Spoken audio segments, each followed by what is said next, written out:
Welcome back. Today is an exciting video. I'm going to talk about my top 5 favorite things to can, and I'm not only going to show you the items and explain why they're my favorite, and I'm going to show you step by step how to can each one of these. So let's get started. Welcome back. My name is Carrie. This is Keep It Simple DIY, and I am so glad you're here, whether you're new or returning. So first off, jumping right in, pork stock, chicken stock, beef stock, turkey stock, any stock is my absolute favorite thing to can because many recipes call for broth or stock, and the alternatives are broth from a store, which you can't control the ingredients, you can't control the sodium content, you can't control really anything. So making it on my own instead of canned broth from the store or like cartoned broth, definitely preferred, but also you could do those better than bouillon or bouillon cubes or bouillon flakes, and you can't control the ingredients there either. If you want your broth to be customized to the way that you like it and know what ingredients there are in it, no preservatives, definitely can your own. My favorite broths to can are pork and turkey, which I know is odd. Typically it's chicken and beef, but the reason pork and turkey are my favorite is because every year I have turkey bones to use, so that's how I get the turkey broth. And then I buy pork when it goes on sale for 99 cents a pound, and it usually has bones with it. And other than that, I really don't have a whole lot of chicken bones or beef bones in my house, and so I would have to buy those separately or specifically buy meat that has bones for those, and I just like to use what I have. You can mix and match your broths anyways, so it doesn't really matter what kind of bones you use. When you are canning, of course, make sure you are following a safe and tested recipe. What I'm doing right here is I am roasting the bones before I start making the broth, and I actually took all the meat that I could off the bones and then started roasting them. I got a little bit of water in the bottom of that roaster pan because as the drippings were dripping down, they were starting to burn, and I didn't want that to happen. But once my bones were roasted, I put some water over the top of them just until they were covered, and then I let those boil overnight on kind of a low simmer, and I just wanted to get that flavor all the way through. Now you want to make sure to not add too much water when you're canning because otherwise you will have a very mild broth flavor. And then salt is optional, and you could also throw in different veggie scraps if you would like. I actually prefer not to put veggie scraps in my stock. That way I don't have certain flavors in case that's not the flavor that I'm wanting. So what I'm doing here is I am ladling the stock into my fat separator, and this is a very important step in canning, is to make sure not to be canning a ton of fat. It could really inhibit your seals.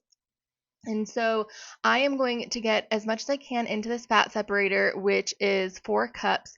And then that little red stopper at the top of it is meant to help keep the liquids down in there and so that all the fat comes to the top.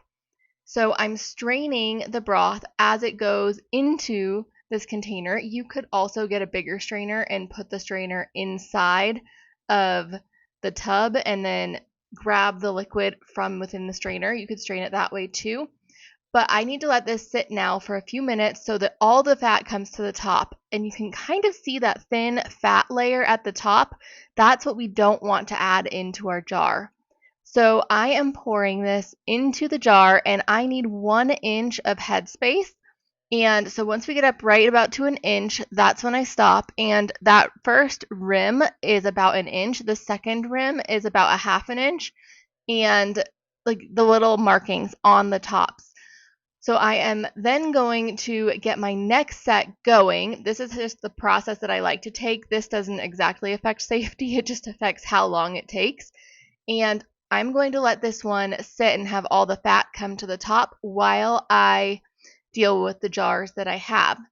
So then I will be putting the lids and rings on after wiping the rims. Now, when you're dealing with something that's greasy or sticky, you want to make sure to wipe the rims with vinegar because vinegar will cut that down and make it to where those pieces are not on your lids. If there's anything on your lid, then you'll have a hard time getting it to seal, and we do not want that. So we're going to get our lid on and our ring on, and then these are going to go into the canner. And you want to get them finger tight, which is not just barely twisting them. You twist them a little bit more than you would think, but don't over crank them because then you'll have your seals buckle. But also if you don't twist them enough, then you'll end up having them just not seal.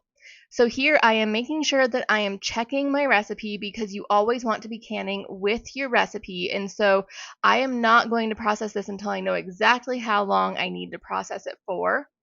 And so I did put those in and I let the canner vent, which is a very important thing to do. It vents for 10 minutes and then you bring it up to the pressure that you need and then you let it cook for as long as it needs. For me on this day, I did 20 minutes at 13 pounds is my requirement, but I did 15 pounds because that's the weight that I have.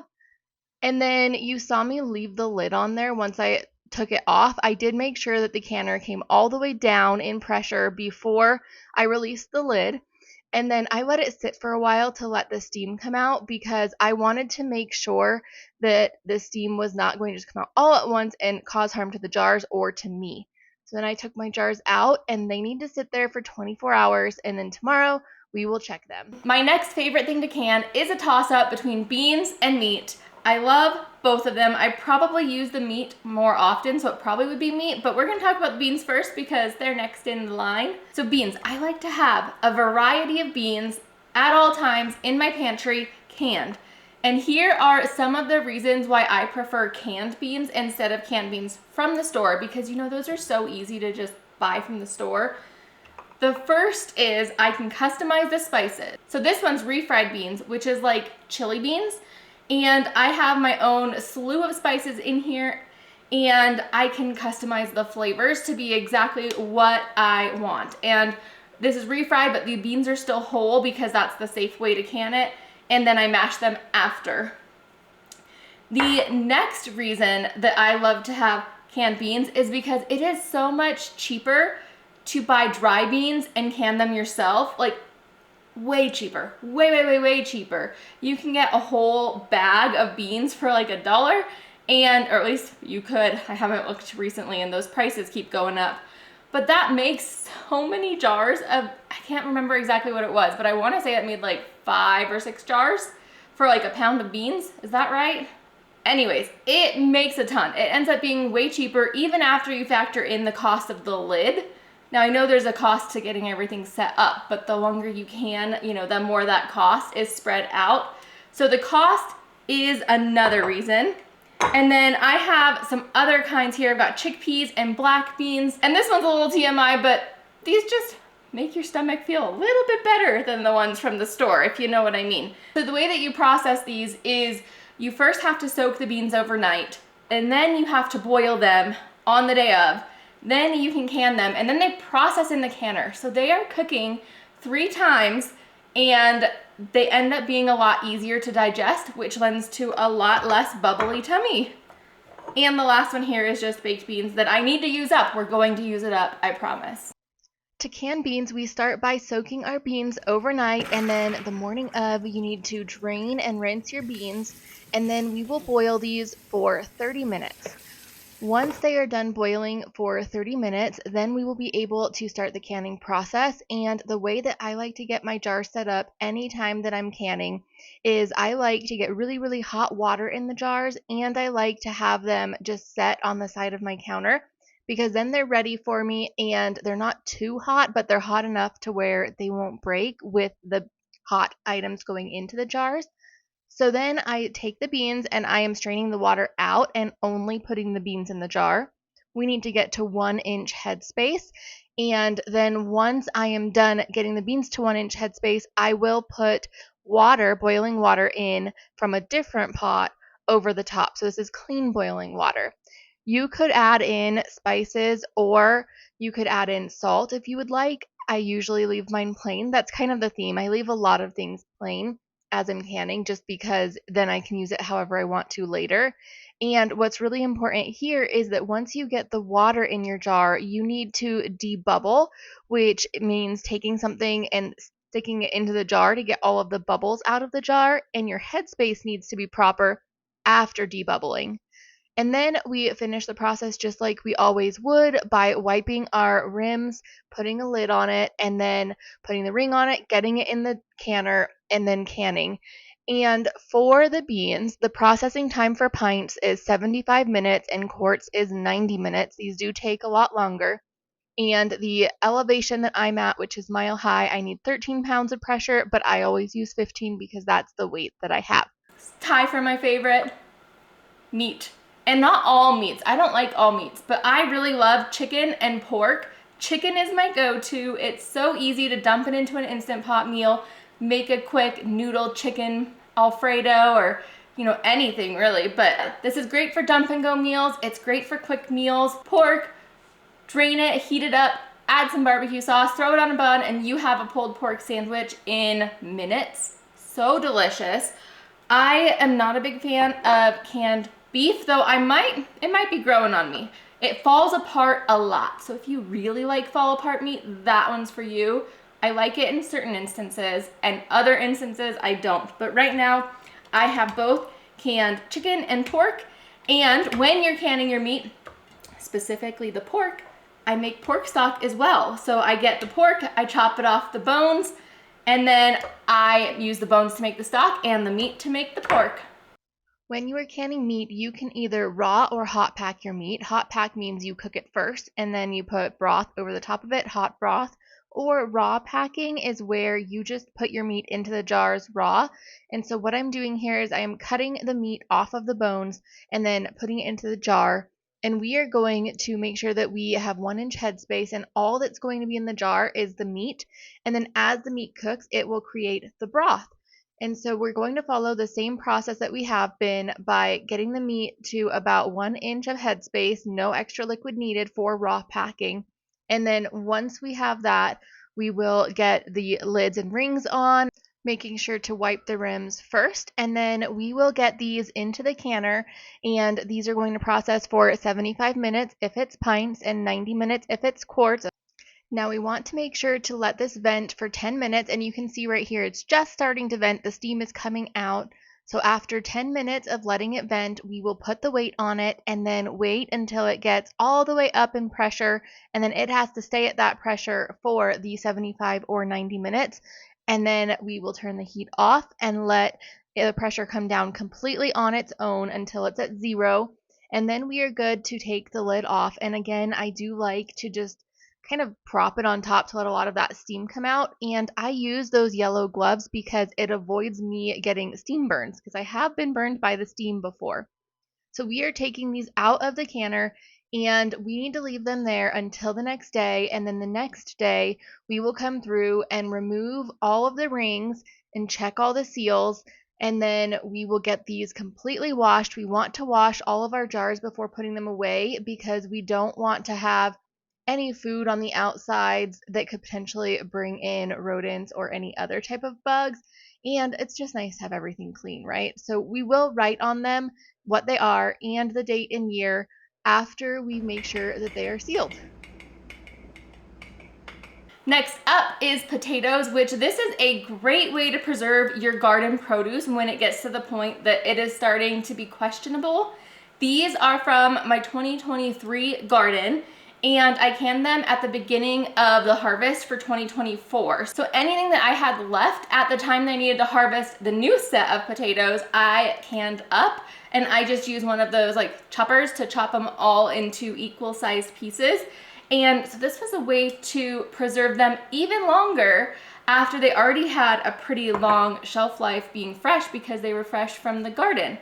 You could, of course, buy your own potatoes and can them this way. I did that many times before I started growing a full year's worth of potatoes in my garden, and it's just so convenient to have. One of my favorite ways to use these is to drain it, rinse it really well, get all that starch off, kind of let it dry off a bit, and then fry it up in the stove with some oil, and it gets, maybe some butter too, it gets really nice and crispy, and you can use it for like a hash, like a breakfast.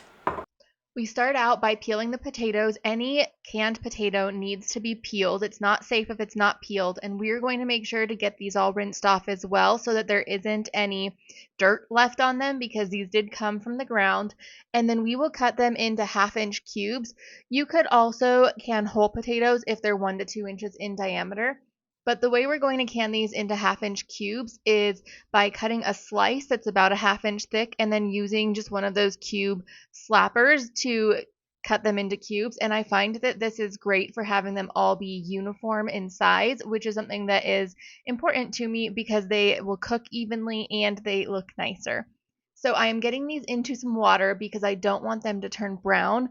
You could use an absorbic acid solution, but I prefer to just put them in water. Now, potatoes cannot be raw packed. You need to hot pack your potatoes. And so we will put these in some water to boil for a few minutes before we jar them up. And then since they are hot packed, we need to add fresh boiling water over the top of them before we can them. The jarring process is the same as in most of the others. We are going to get the potatoes in and the boiling water. We do need to make sure we have the proper headspace. You could add salt if you would like. And then we make sure to wipe our rim and get our lid on and screw on the ring. The process is going to be the same for build up the pressure, let it vent, and we need to can these for 35 minutes for pints and 40 minutes for quarts. And then we will take them out of the canner, leave them for the full day, check if they're sealed, clean them up, and put them away. The last of my top 5 is, of course, tomato sauce. And tomato sauce is a must for me because I always get so many tomatoes from the garden and I can't eat that many tomatoes. So what better thing to do with it than to can it up? You can make this into pizza sauce, into spaghetti sauce, into sauce that you just pour into a stew, literally anything that you want. And you don't have to can it just as regular tomato sauce like I did. I canned it plain because I don't know what I want to do with it next. But you could also can it up with specific flavors. You could have it be more runny and be more of like a soup. You could have it be less runny. So many different options, and you have fresh tomatoes canned on your shelf instead of canned sauce from the store. When you're making a tomato sauce, you need to have tomatoes that do not have seeds or skins. So what I'm going to do here is start by getting these frozen tomatoes into this roaster pan so that they can completely thaw out and kind of start cooking. And I did add a little bit of water because I didn't want them to burn on the bottom. And so I get all of these into here, and then little by little throughout the morning, I'm going through and I'm mixing them just to get the ones off of the side so that they don't burn. And then once they are cooked enough to where you can run them through a food mill, that's what you want to do. So here's how it's looking right when it's about time to run these through the food mill. And then I take these and I put them through the food mill little by little, and I am going to get this into a pot because once they are fully through the food mill, I am going to get this pot onto the stove and boiling until it is the consistency that I like. You can be a little bit picky with your consistency if you want it thinner or if you want it to be thicker. You could also add spices in if you want to. Sometimes I do that, and sometimes I prefer to leave it be just a standard tomato recipe. I do that with a lot of things. I like to leave them kind of to be a standard, and then I can flavor it later. And then with tomatoes, we do need to make sure to get them more acidified, and in this case I am going to use citric acid, but you could use lemon juice as well. And then one big difference is that we will be leaving a 1/4-inch headspace instead of an inch headspace, which is something that we've been using. You could add salt if you would like as well, but I am going to leave that out. Now we need to get the rims wiped again and then the lids and the rings on. And for processing, we could actually process this in either a boiling water canner or in a pressure canner. And so as you're looking for directions here, make sure to use a safe and tested recipe. I am going to add a link for the National Center for Home and Food Preservation to the description below for each of these recipes. That way you have a recipe that you can follow along with. Super important to be following these safe and tested recipes. But once we get these into the canner, we will process them for the set amount of time based on the recipe. And then we will take them out, let them sit for about a day. And the next day we will check them and wash them and get them put away. So there you have it. These are my top 5 favorite items to can. If you are new to canning, these are some great items to check out to be some of your first. They are very simple because these are each single ingredient items.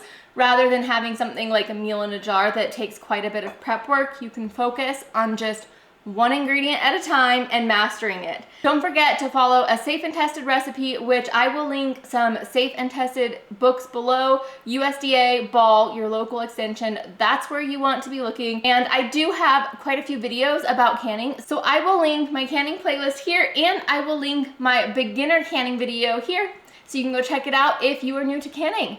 Thank you so much for being here. If you haven't yet, please give this video a thumbs up and subscribe, and I will see you next time. Bye-bye.